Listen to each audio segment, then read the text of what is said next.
Obra No Rumo do Mundo de Regeneração, de Divaldo Franco, pelo espírito Manuel Filomeno de Miranda.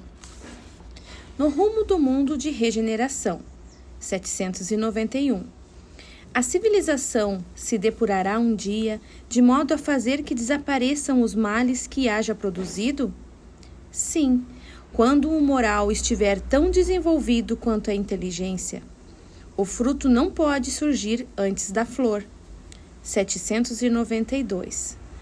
Por que a civilização não realiza imediatamente todo o bem que poderia produzir? Porque os homens ainda não estão dispostos a alcançar esse bem. O Livro dos Espíritos de Allan Kardec, segunda edição, FEB, capítulo 8, Lei do Progresso. A civilização terrestre alcançou um nível de alto valor no que diz respeito à tecnologia de ponta, às conquistas do conhecimento, aos grandes desafios da inteligência, e vem utilizando programas para a solidariedade geral, em um sentido de respeito e conformidade com as leis que fomentam o progresso exterior e com as comodidades disso defluentes. Da furna sombria ao apartamento de luxo e da imundície à higiene mais extravagante, com intensas buscas para o prolongamento da existência física prazerosa e rica de benefícios pessoais, a sociedade vem lutando para superar as preocupações a respeito da doença, da solidão, dos sofrimentos em geral. A faina de fruir comodidades não poucas vezes leva ao tormento egoísta do abuso do poder, da indiferença pelos sofrimentos existentes e do desrespeito aos deveres que a vida impõe a todos os seus membros. Realizações audaciosas multiplicam-se, o luxo exagerado atinge níveis inimagináveis. As extravagâncias dos poderosos materiais recordam as festas em Veneza, nas quais, após os jantares grandiosos, culminavam atingindo os objetos de uso, todos de alto preço, nas águas lodacentas. Divertiam-se os ricos em verem os aventureiros pobres que se atiravam em loucura sobre a lagoa pardacenta para salvarem louças e talheres, assim como objetos de prata e ouro que enfeitavam as mesas nababas, enquanto o vinho, dominando-lhes a loucura, facilitava a prática de aberrações. Diminuídas as distâncias físicas, em face do precioso recurso das comunicações virtuais, das viagens aéreas, a Terra converteu-se em uma aldeia global, facilitando os relacionamentos e os comportamentos avaros, cada vez mais exigentes. A ânsia de domínio na política, na sociedade, na economia, infelizmente tem facultado condutas insanas e desonestas, empurrando as massas desventuradas sempre em volume mais expressivo para a miséria absoluta. Totalmente desconhecidos, e quando são vistos ou aparecem nas comunicações, são desrespeitados ou ali se encontram em razão dos absurdos de que são vítimas, dos crimes que lhes dão vida ou em clamor por misericórdia, por justiça, sob os camartelos do sofrimento exagerado. Esse tem sido o mundo das irrisões e das aparentes glórias da cultura e da civilização, em que os índices de morte pela fome, pelo abandono, pelas doenças e agora pela pandemia assustam qualquer pessoa de médio equilíbrio emocional. Há fantasmas que apavoram em toda parte. As crianças, amadurecidas precipitadamente, sem viverem a infância, logo são iniciadas nos jogos mórbidos dos prazeres, sem a ternura de pais atentos e famílias vigilantes, embora as parcas exceções. Adquirem hábitos doentios e prematuros, enveredando pelas drogas alucinógenas e pelo sexo desvairado.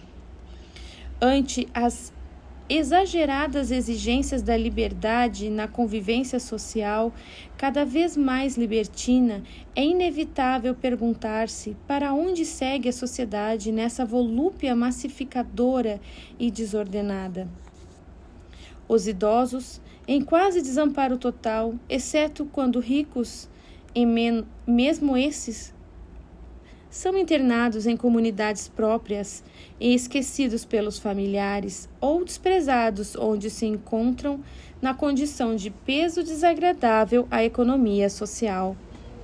Tem-se pensado mesmo em eliminá-los em clínicas luxuosas ou não, a fim de que não se constituam exemplos da decadência orgânica e da fatalidade do envelhecimento a caminho da morte, que parece atrasada de cumprir o seu dever.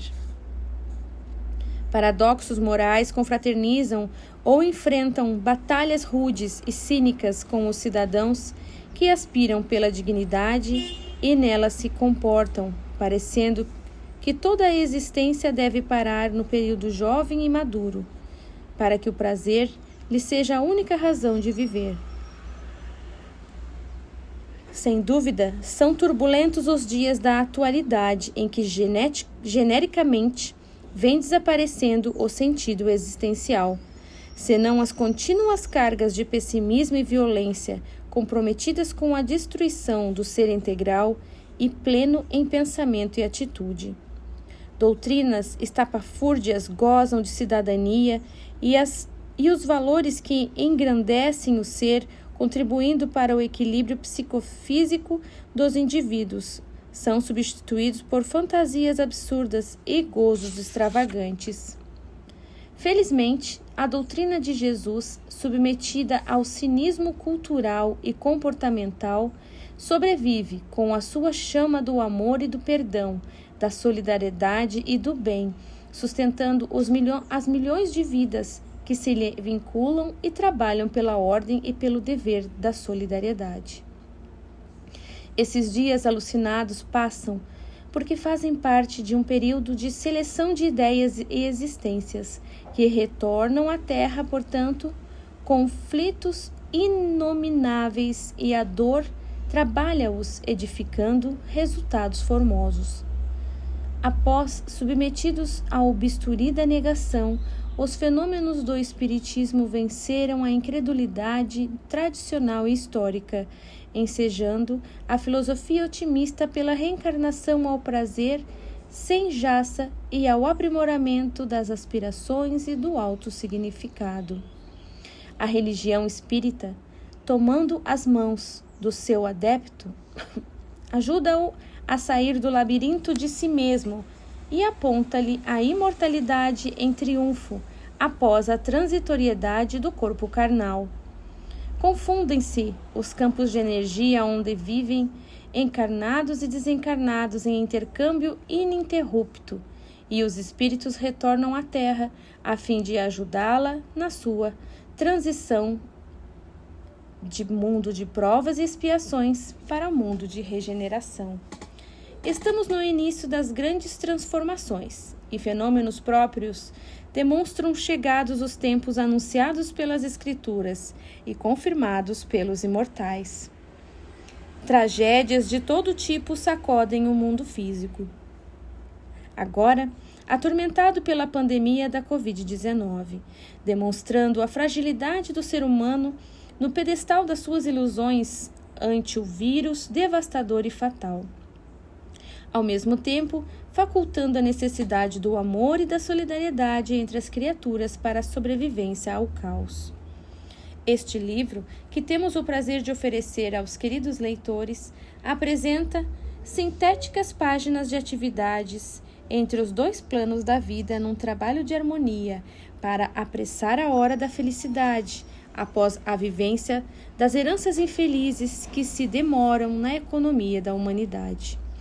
Esperamos que as suas informações contribuam de alguma forma para a tranquilidade de quem o leia e o auxilie a confiar na providência divina e no grande auxílio que o Consolador propicia a todos. Salvador, 27 de novembro de 2020. Manuel Filomeno de Miranda.